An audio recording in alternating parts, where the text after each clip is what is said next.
Hi, guys, and welcome to another episode of Let's Do Brunch. Thank you so much for all the love. Thank you for listening to our very first episode last week. Thank you for subscribing. Yeah, we really felt the love, especially on social media. But yeah, today we have another exciting episode, I think. Well, depending on how you look at it. But for me, I think it's going to be an exciting one and an interesting one because of what we're going to be talking about. So today I'm having brunch with Tumelo Moleleki. I'm saying it right. My Ndebele tongue, it will get used to it, but it's Tumelo Moleleki. Tumelo is someone that I look up to, especially when it comes to things to do with literature and writing, because she's a writer herself. And Tumelo and I met through Independent Authors of South Africa, IASA, which is a brand new association that has just been formed, and she's the founding chairperson of that association.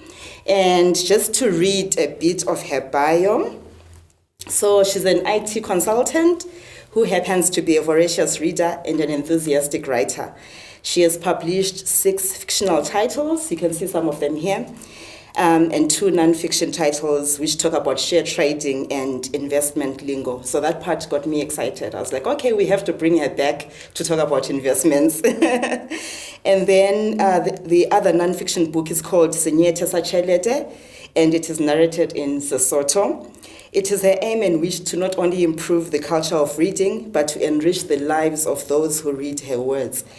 Her fiction titles fall under the category of contemporary fiction, and her first book was released in January of 2012. So as far back as 2012, you were already independently releasing books. So yeah, you're a way maker in this space.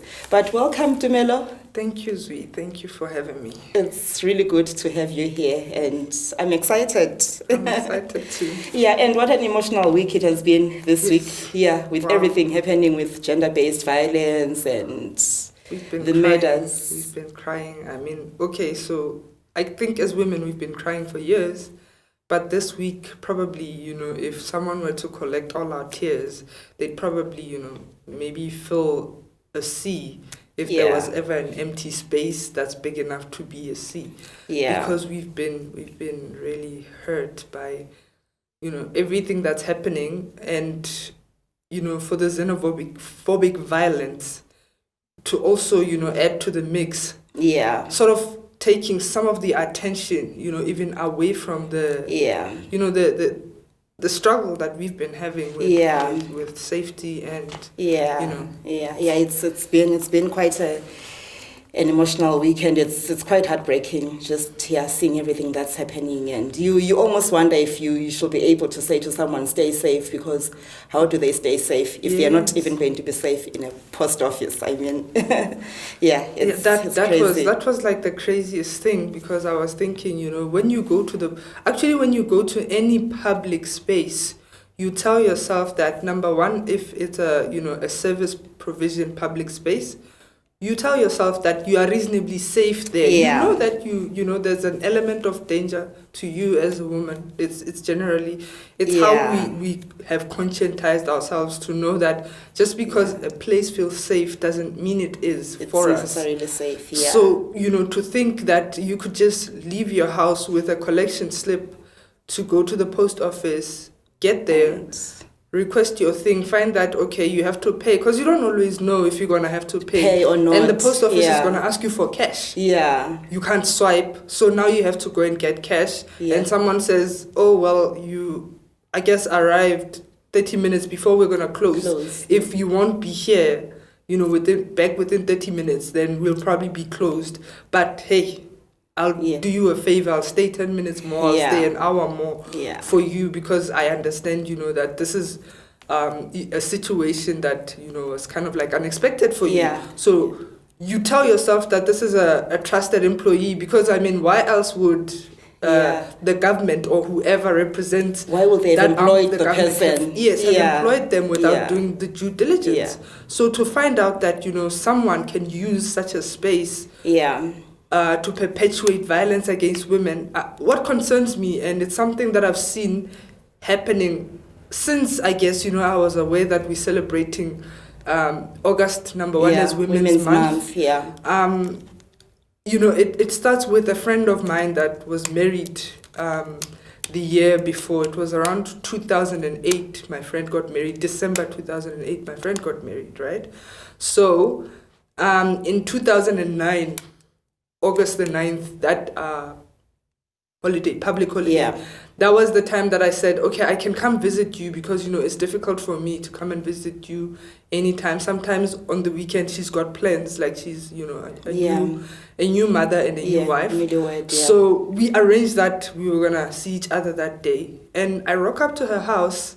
She has been assaulted by her husband. It's the 9th. It's Women's Day. Of Women's Month. And that's what I got confronted with. And I started thinking about, you know, all the Augusts in the past. I'm like, it's almost looks like men want to sock it to us. On this month where we say we want to put the focus on people must be aware of what we go through as women every day. Instead, they want to show us just how much more they can victimize us and kill us, maim us on that particular month. It's almost like they plan it, or maybe it's some kind of full moon kind of thing where it's like they just rise up against us. It's crazy. But anyway, I think we will need another episode to unpack all this that because it's a very emotional discussion. It's a very emotional conversation, but it needs to be had. Like, it's a conversation that cannot be ignored, you know? Almost like the conversation that we are going to have today. That also cannot be ignored. That's also another one of those. That's another one.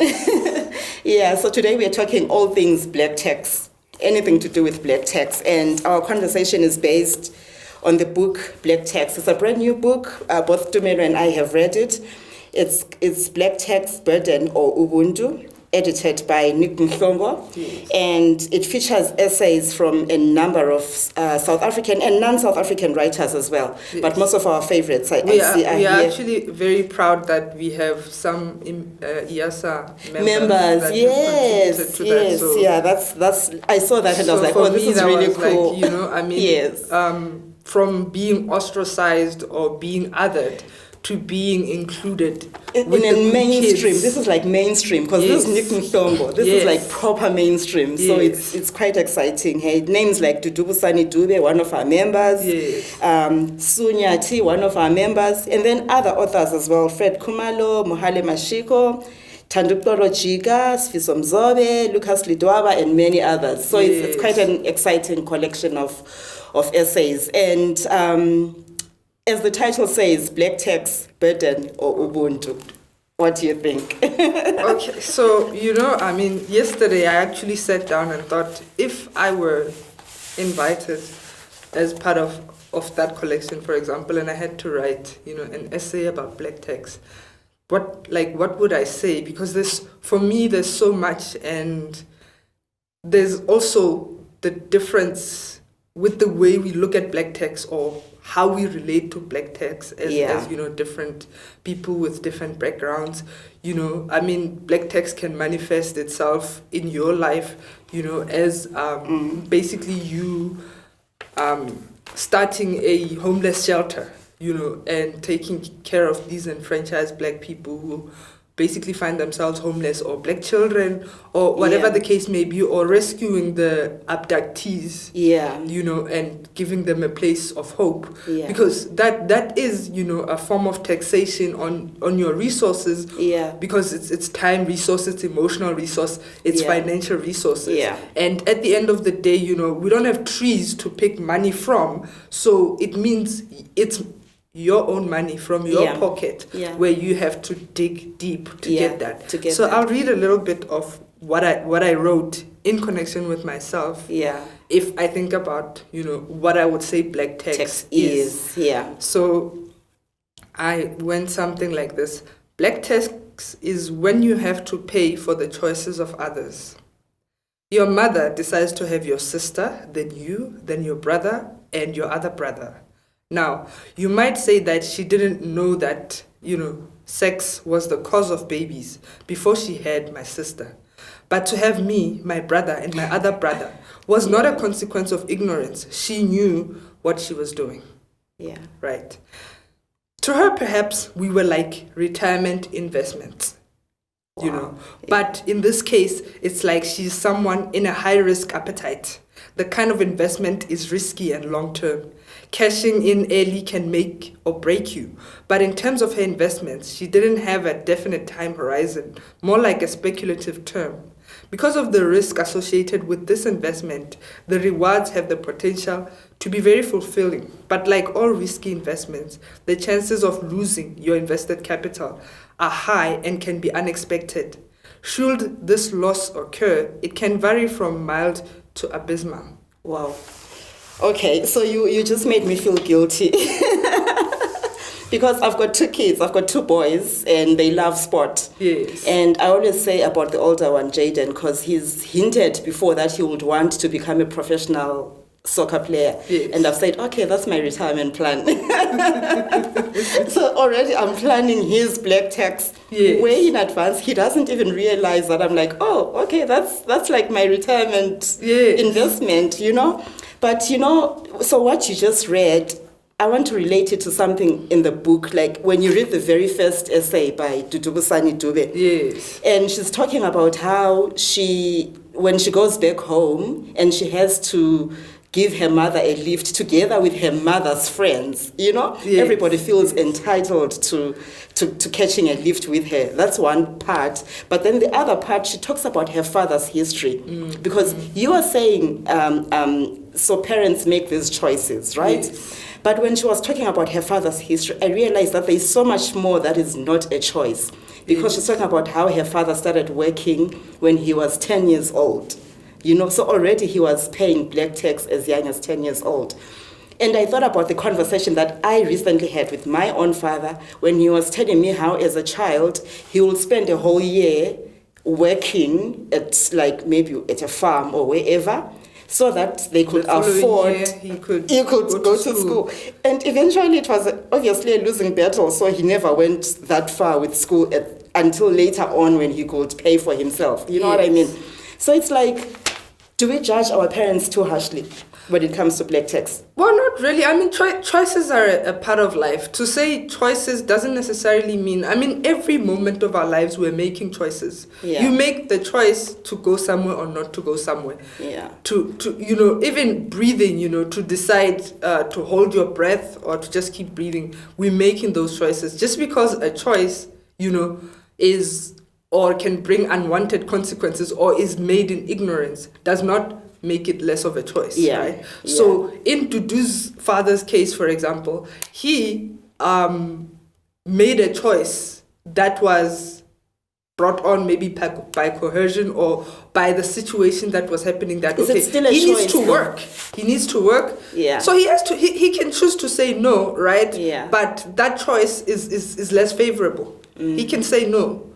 I don't want to do this. I want to be a child, you know. But how assertive can you be when your parent says this is what you must do? And you're only 10 years old. Yes. Yeah. So even the parents, when they had, you know, there's this thing that where I come from, in the village I come from, we've got families that sometimes have as many kids as like 12, 13. And you wonder, okay, you guys are poor. Right, we are struggling as a village, you know. I mean, there's nobody here who's high flying, who's gonna employ all of you, you know, so that you can thrive. We are all struggling, and you decide to have 13 mouths to feed. Yeah, what is the logic? Yeah, and then when you talk to you older people, they'll tell you that, well, in the olden days, let's say maybe that philosophy comes from the time when people had land. People used to till, you know, like people had to work the land to eat. And the kids were the labor. The kids, the more the labor you had. So they could afford to feed the children because they could afford to till more land and produce more crop and produce more food. So then, you know, you can understand the logic of why the numbers made sense. Yeah. But even, so what happened was this I think, habit that sometimes people have of adopting something without asking why it is done that way. That way, yeah. You just adopt and carry on. You call it's our culture or it's our custom. Yeah. You see, you don't even ask, why did we have 11 children in the past? Yeah. So that if you still need to be having 11 kids in this day and age, because your situation is different from the situation of those people who made that decision at that time. So those are still all choices. They are still all choices. And you're reminding me that even now, if you are married and you happen to have 1 or 2 kids, how many times have you heard the in-laws saying, how can you only have 2 kids? Like, a woman is supposed to have 5, 6, whatever number of kids. And you're like, who's going to take care of those kids? You know? So it goes back to making choices without understanding, like, the history behind it and why it was done in that particular way. Like, poorly understanding the future consequences of those choices. Because, it may be that, let's say you have children. Now the in-laws are alive, they are vibrant, they can help you take care of the little ones, mind them when you have to go somewhere, when you have to go to work, grandma is there to take care of them. And when they start to go to school, of course, if they live closer, grandma can walk them to school until they know how to walk themselves. And grandma is there when they come back, or granddad, if they're able to. But then also, so there's someone in the book, I can't remember who wrote the essay about an old grandmother who is taking care of their grandchild because the mother died. So the mother died and umntwana has to live with ugogo. So ugogo has to take care of that child. And because sometimes we often think of black tax with this savior mentality of, so it's the one that is working, that has got money, that has to take care of everyone else. So for me, it was like, okay, so this is another form of black tax where now an old grandmother, she wants to retire, she wants to enjoy her final years on this earth, but here she is, she running has to after a toddler. And so now the girl is even grown up, and this grandmother has to wake up early in the morning, uyotenga iskopo to cook and to sell, to taxi drivers, so that she is can very go old, to school, so that the child can go to school. So black tax is not always the one who is educated taking care of everybody else. It could be the other way around as well. Black tax has many facets, and yes, we find that the plight, or maybe the people who make the most noise about it, because our grandparents just take it in their stride that, okay, if there's children to take care of, they'll take care of them. If maybe they were lamenting it, we might have heard about black tax in their time, but we hear about black tax because the people who are lamenting it are us. The people who are working. I recently read an article where I found out that, okay, I'm what everybody calls middle class, because apparently middle class is anybody who earns a net income between 1.5 and 40,000. Wow. So, that's kind of wide. So such range. A wide definition that encompasses so many people. All of them called middle class, and all of these people are the financial breadwinners in their households. So those are the ones that I get complain more about black tax, because I think they're thinking about it in terms of money. They're not thinking about it in terms of time, because people don't always remember that time is money. Your time is money. So if you waste time, then you waste a chance to make money or to earn some kind of value, out of the time that you've been given. And Sue says something in the book. She says this middle class is just one paycheck away from poverty. And that it really hits hard, because the day when you lose your job, you realize, Wuti, actually without that job, you're in poverty. You're poor.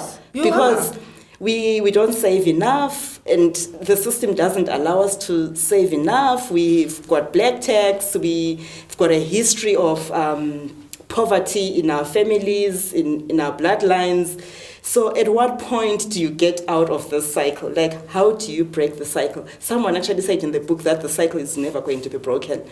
Yes, I think it was a guy from Zimbabwe who was talking about the cycle is bound or something like that. Yes. So I think, it's not impossible to get out of it.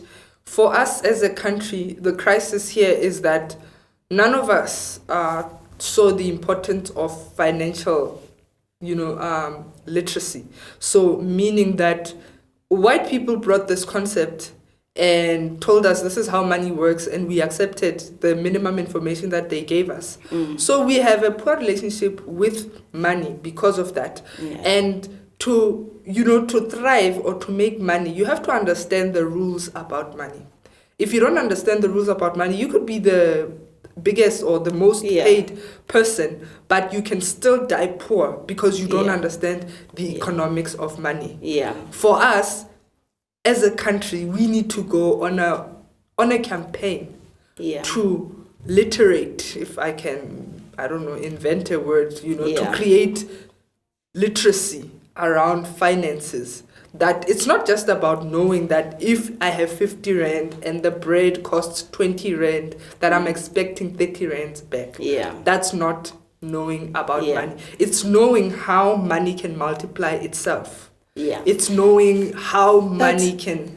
I'm thinking as you're talking, so I understand the financial literacy, but then how do you undo the history of it all? Because you might be taught financial literacy fine, yes, but then the playing field is not level. So you walk into the workplace and let's say there's a white person or a privileged person and there's you, yes, and you've got the same qualifications and let's say you earn the same salary, which is also quite rare, but let's say in this instance you're earning the exact same salary. That person has got parents who are well off. They don't need any monthly contribution. They probably already have a prepaid apartment or a down payment on a bond that their parents have already, given them a head start on. Yes. And then you come in and your parents are still living in a shack. Your siblings have got no prospects of a better future unless you pay school fees for them. So can we really just put it all down to financial literacy?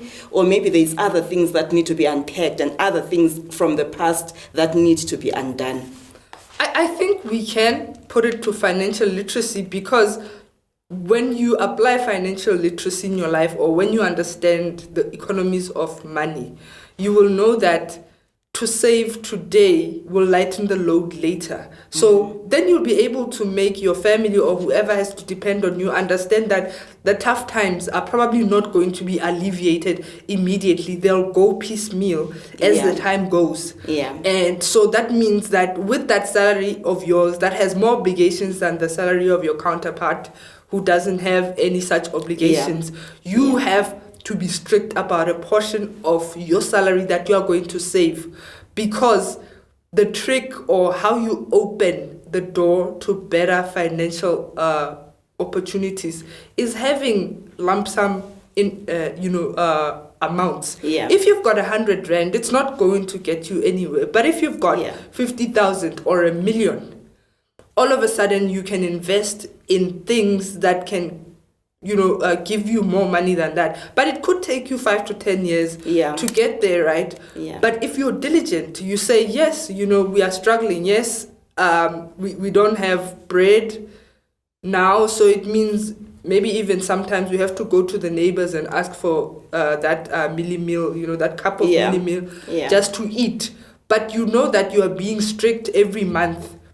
When in 5 or 10 years' time, you now are able to, you have this money that's actually generating extra income for you. Yeah. You can even be able to get that extra income, taking care of these things, giving better opportunities to your family. And also now they get to also realize just why it is that you needed to save in the beginning, why it is that you needed to be cruel to be kind. To be kind, So we need to be having deep conversations with our families, because I find that in general, and not just in relation to the book, but in general, sometimes there is this expectation from family and sometimes the expectations are quite unreasonable.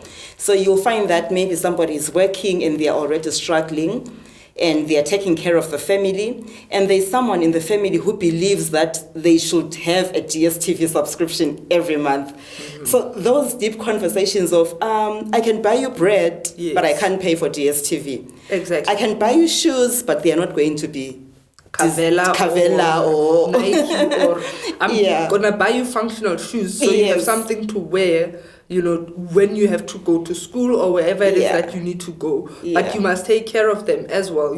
I might decide to spend 1,000 rand to buy you a pair of shoes because these are good quality shoes, but I don't expect you maybe to come back to me in 6 months' time or in a year's time and you're asking for new shoes. Of course, that sort of I guess rule you would apply to someone who's already grown, because you cannot tell a child that their foot mustn't grow, right? So with your child you may decide that the shoes at Pep are fine, because Pep is cheaper. But we know that Pep shoes might not last them, as long. 6 months, might not even last, depending, how rowdy and ragged your child, carries on. It may not last. But, it's I guess the pros and cons. It's a balancing act. It's a balancing act that you have to look at to say, okay, so I need to save in order to be able to get this one through school when they get to tertiary, because let's say now I don't have to pay for school fees because she's going to a government school or he's going to a government school, and I'm not, if I don't prepare for tomorrow, I will become complacent, and then when it hits me that I now need to pay fees for their education, I'm ill prepared because I never saved, I never did anything. I always thought the education was just gonna be free in a way, even though in the back of my mind I knew that when it got to tertiary it probably wouldn't be so free. Even if maybe, let's say, the delivery at the university is free, still getting that child there, they're not gonna live in space, they're not gonna float somewhere. So they will need there's some an kind expense of attached to it. There's always an expense attached to it. And also I'm thinking about going back to managing family expectations. Why is it that parents have this idea, I'm a parent as well, but have this idea that the moment a child starts working, things are just going to look up? Like, why don't we think about what the child is inheriting, I'm thinking in terms of where I come from, right? There's a big electricity problem. Like there's no electricity. We've got parents who live in the rural areas. So for all these years, whether there was an electricity problem or not, they did not have electricity anyway because there was no electricity in the rural areas. Now that there's an electricity problem, so many people are getting generators and so many people are getting solar inverters. Now every parent is demanding it. And my question is, but you've been living like this for years. So why does it matter which now a neighbor has a generator? You also want a generator. So how do we manage the expectations of our parents? I think, because it's almost like someone who's been holding their breath, waiting for that moment when they can actually let go. So they do it prematurely, of course, because like I said, if they don't understand the economies of money, they will just think that, when your salary comes, they don't even realize that there's pay as you earn. Most of these parents, unless they've worked themselves, unless they've been in the labor market, don't know that there's something called pay as you earn. That as much as you went there and you negotiated maybe for that company to pay you, a gross of 25,000, that you may take home 18,000, or 17,500. So because they don't understand that, they will just think that you are living it up with 25,000, for example. And you're living the life. They also think that if you are staying somewhere, they don't think about the fact that whether you are buying or renting, you are paying. You have to pay a portion to someone. And on top of that, you live in a urban area because that's where the job is located. So that means there's you can't go and saw, wood and cook your food on an open fire like they can, right? Yeah. You basically have to pay for electricity. And that electricity, the price of it is not even determined by you. It's not you saying, this is how much I can pay for electricity, take it or leave it. It's dictated to by the person who gives you the electricity. They don't understand about monopoly. They don't understand about those things. That's why it's important for us to send the education back. We may think that, okay, their brains are fraught because, they haven't really exercised them, because, a brain needs to be exercised in order to keep robust and to keep functioning. And if you are in a situation where you barely use your brain, like where you do things that are rote, routine, something that you do without thinking, that can degrade, the development of your brain, your astuteness, your ability to think critically about things. So we have to bring them back to that level of thinking where they think about what it means to actually put life together, what it means, to be able to live from day to day. That as much as they're not paying for the fuel of wood, they have to pay for the matches. Right? But the payment for that wood is that they have to physically go and chop it from wherever and bring it home. And that they also have to mind that they don't over chop so that the trees can keep growing. Otherwise, all of those things they require, for you to engage your mind. So we need to go back, and now conscientize them on things about how it works in the urban areas. I want to talk about black tax and marriage. I don't know what your experience has been, but you find that two people get married. Let's say one might be from maybe a very rich family, the other one might be from, I don't know if you call it middle class or if it's poor or whatever. And sometimes you find there is one that needs to keep sending money back home, and there is one that doesn't, because the parents are okay. How has black tax affected marriages? I think, firstly, it can affect a marriage if people go into the matrimonial institution without understanding what those institutions mean. Most people just go and get married. They don't understand that if you get married and you don't have an antenuptial contract, for example, that you are basically saying that you are taking on whatever obligations that the other person comes with.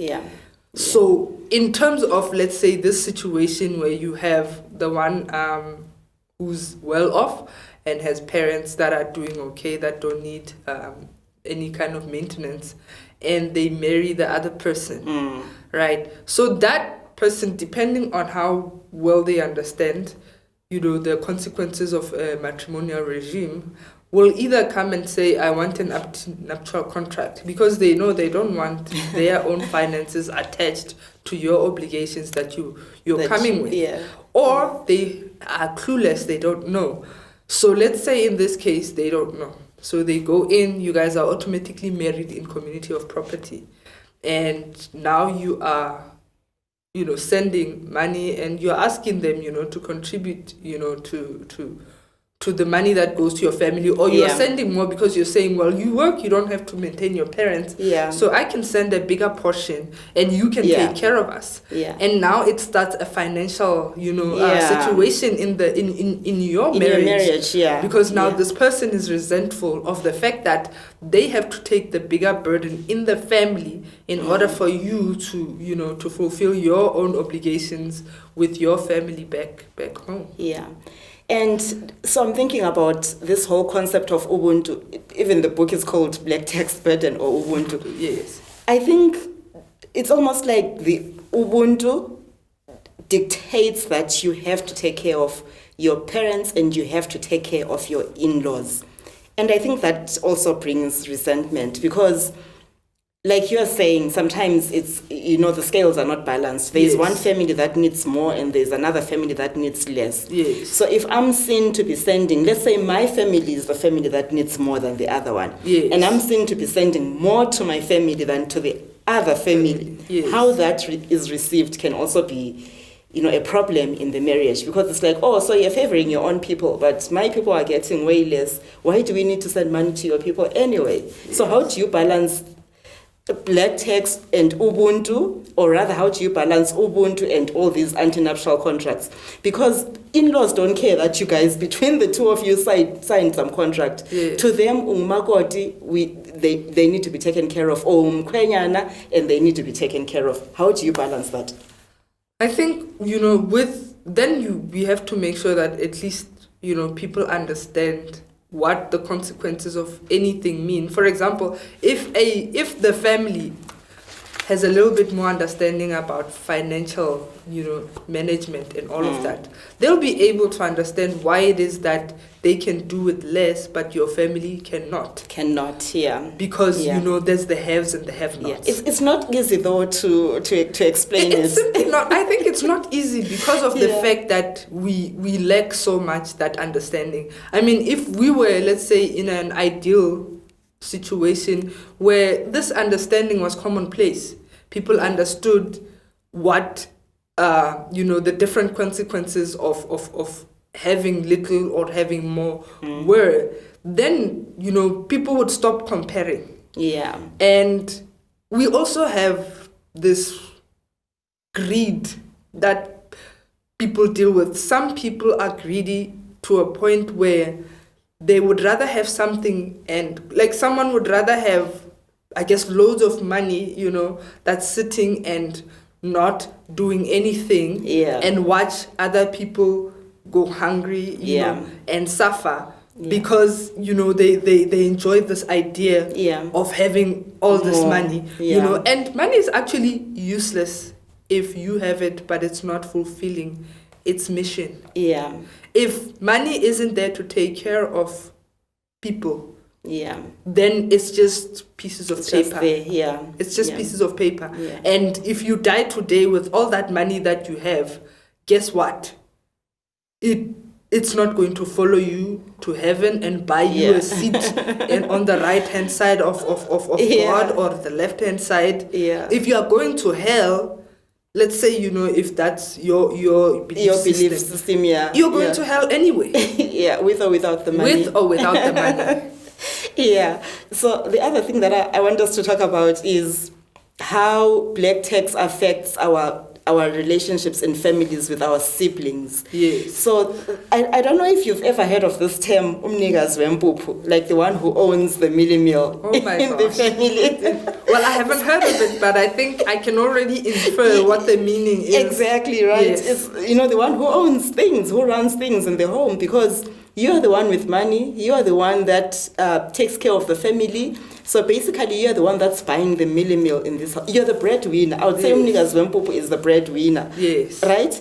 And you are the one that, whether you are the youngest or you are the oldest sibling, if there is a funeral and you are not there, that person will not be buried until you have said, yes, let's go ahead with the funeral. You know what I mean? Yes. So everybody looks up to you because you are taking care of so much. But then it brings resentment within siblings, because it's like, I'm the older sibling. Why am I not being respected? Simply because I don't have money, or simply because I'm not the breadwinner, then I am no longer respected.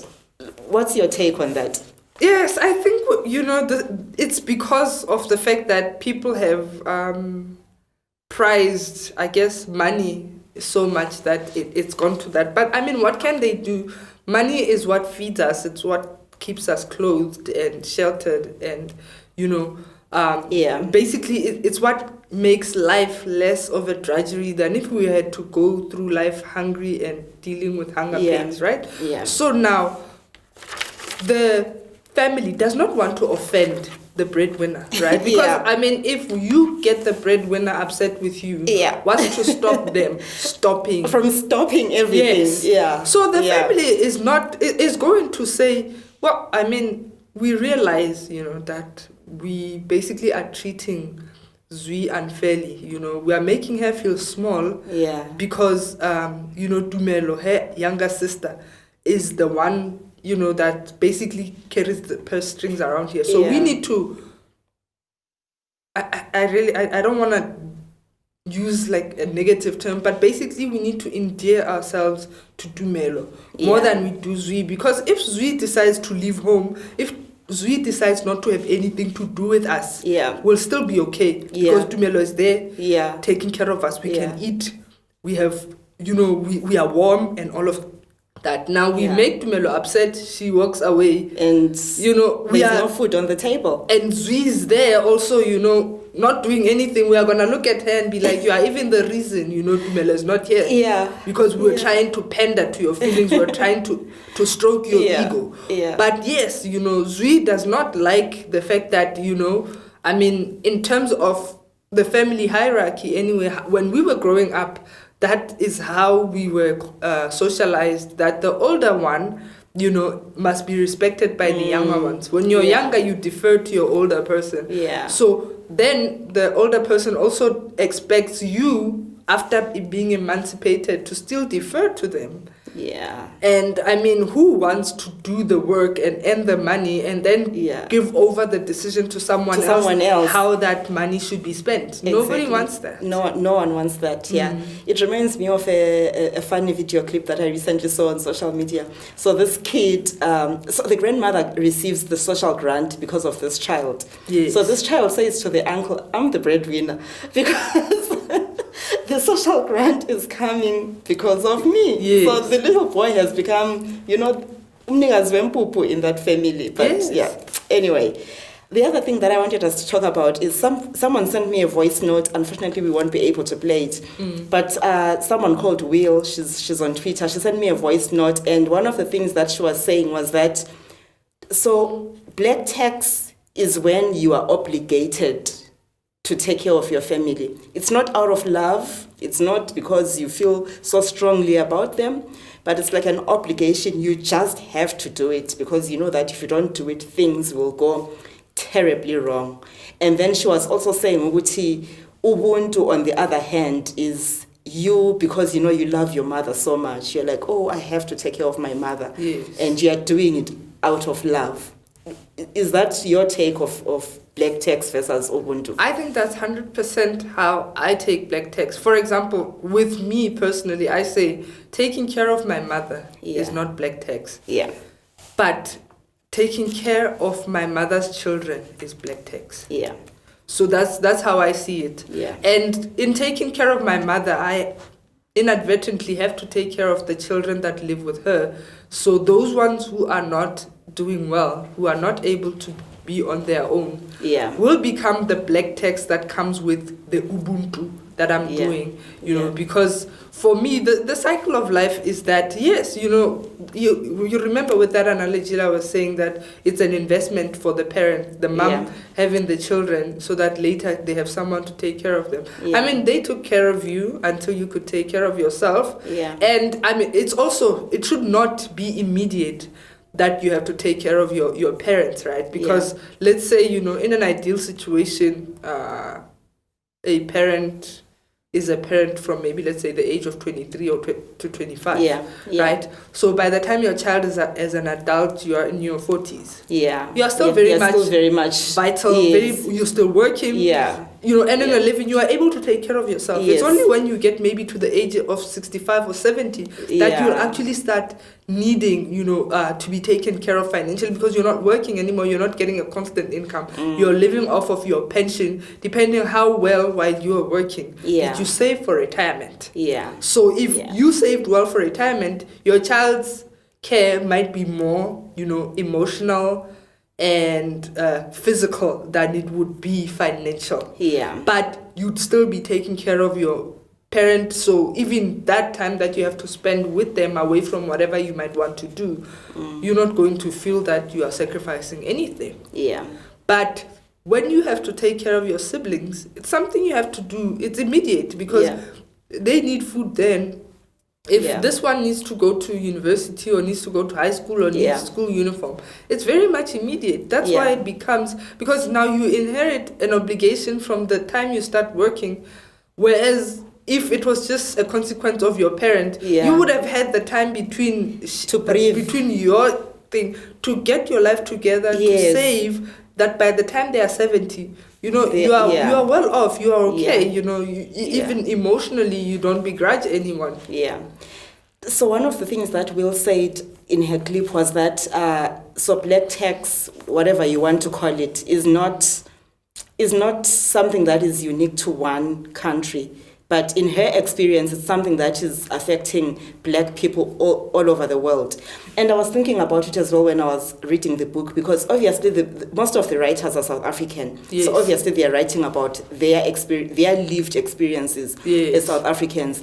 But for me, as someone who is not South African, I couldn't help thinking, wow, this is exactly the same as what is happening in my country. And I've seen this happening in so many other countries. So it's a shared experience amongst all the black people. But when I'm thinking in particular about Africans in Africa, black Africans in Africa, my question becomes, when we look at our political leaders, have they failed us? Because right now the big news for Zimbabweans is that Robert Mugabe has died, right? And when you look at the reaction on social media, there's a lot of anger, there's a lot of bitterness, there's a lot of, people are like, this man, we are in this situation because of him. We are sending money home every month because of him. And people are like, our parents had pensions, but those pensions were rendered useless because of what he did and how the economy crumbled. Yes. So do you think that our political leaders have let us down? Because even if you look at South Africa, the BEE scheme, is it really touching lives the way it was meant to touch lives, or is it meant for the few privileged ones? Well, I don't know. I don't want to talk about BEE because I also feel it's a very sore subject, because number one is they created this concept, or they created this obligation for the country, but they fail to actually implement it. We have our leaders do that. Actually, probably maybe most governments do that. They will have laws that govern how people need to behave and what is permissible and what is not. But the challenge is always the implementation. Because just because it's illegal for me to come into your house and take what you own, if I can do it without any consequences, what does that piece of paper that says it's illegal mean? It's meaningless. It means absolutely it's nothing. Meaningless. Yeah. So the implementation is a problem, and that's where our leaders fail us. Yeah. Because we can be told, we hear, the news, anywhere, the people who know will say the Constitution of South Africa is one of the most advanced constitution. The legal what is also, we've got one of those legal systems that are advanced. So meaning we've got laws that already have envisaged, have thought about all kinds of scenarios. And the law is fluid. It grows with experience, with what happens, because people will always find a loophole in a statute. Yeah. So because of that, then the law becomes fluid. New statutes get enacted, and statutes get amended, right? So our leaders never had our interests at heart to begin with. They had dreams of becoming, I don't know, like the old ways. Maybe I'll make an example, Kashaka, being able to lord over that many people, being feared.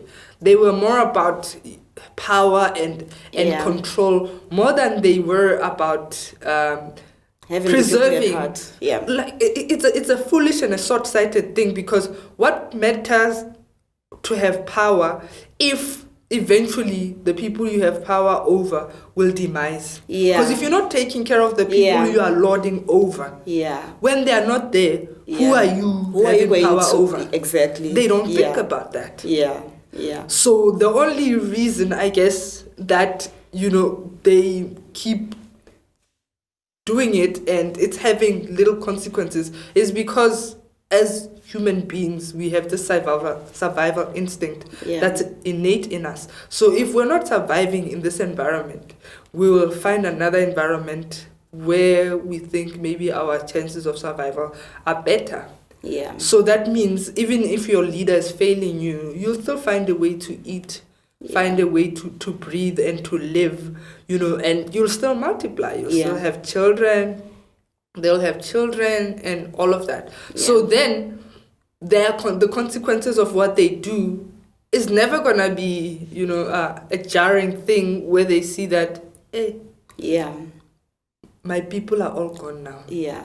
So I'm all alone. I'm actually vulnerable because now I have nobody that I have power over. If people attack me, I can't say, you go fight that person, you go do that. I must do everything myself. Yeah. They need that kind of wake-up call. I don't even know if it would work, but that's the kind of leadership, unfortunately, we have here. Something needs to change. I think the bottom line is something needs to change in our African politics. Otherwise, things like black tax will forever be there, and they will forever be a sore issue for us. So Ubuntu will basically get diluted by black tax. By black tax, exactly, yeah.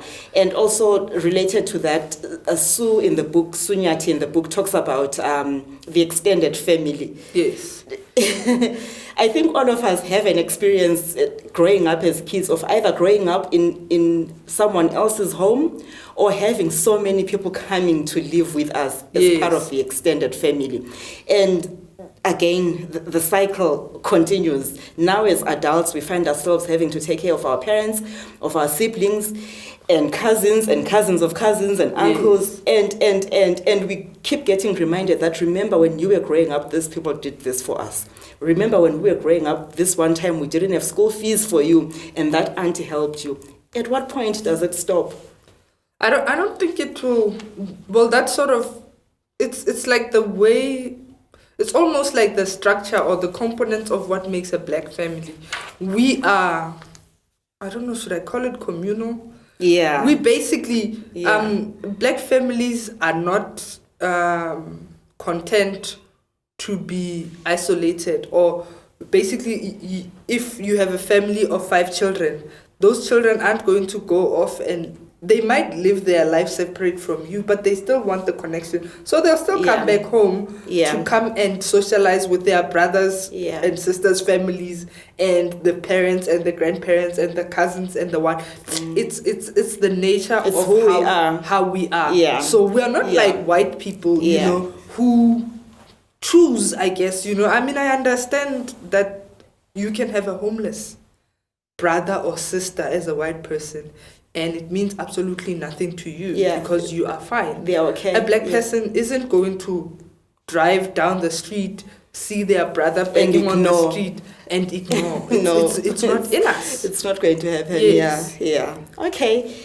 In conclusion, so Mzuvuyile Maqethuka in the book says that we must stop referring to it as black tax and start referring to it as collective family responsibility. So I was like, okay. It sounds very romantic. It does. If I'm thinking of my mother and my father and my immediate siblings, okay, fine, collective family responsibility. But now if you are bringing all those other cousins, I'm like, look. Yes, and remember, you cannot stop people from reproducing, if I can say. Exactly. So you're taking care of your sister, but your sister has a child, or your brother has a child. Yeah. Now you've got 2 mouths to feed. And if your sister has another child, that makes it 3.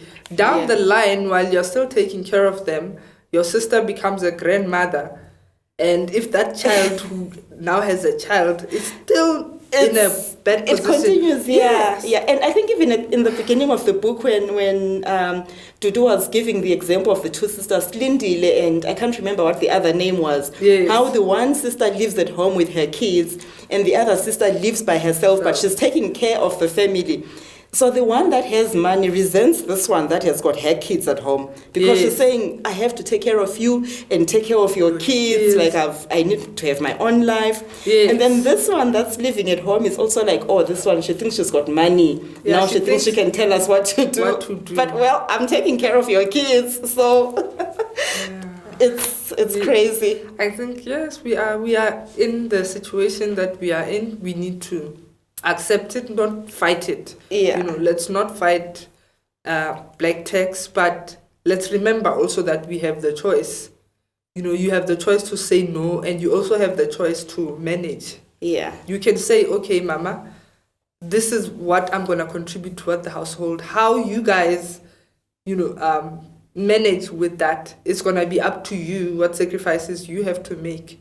So it's not going to be that I've given you this much and then halfway through the month, now you're asking me, you're saying you want money for cooking oil, you want money for this, because you failed to manage the finances, which is exactly why they need to understand what it means, to work with money. Yeah. Okay, wow. That was quite a conversation. Thank you so much for being with us today. And thank you guys for watching. Thank you for listening. Remember to subscribe to the podcast on all the platforms, and also on the YouTube channel. Please subscribe.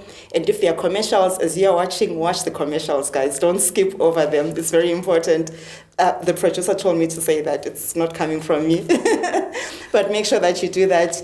And thank you for subscribing. Thank you for liking. Thank you for all the comments. And thank you for all the love on social media. And as always, a big thank you to the S3 Media team for making all of this possible. We truly appreciate it. And until next week, have a great week. And ladies, please be safe. Men, don't beat women. Thank you.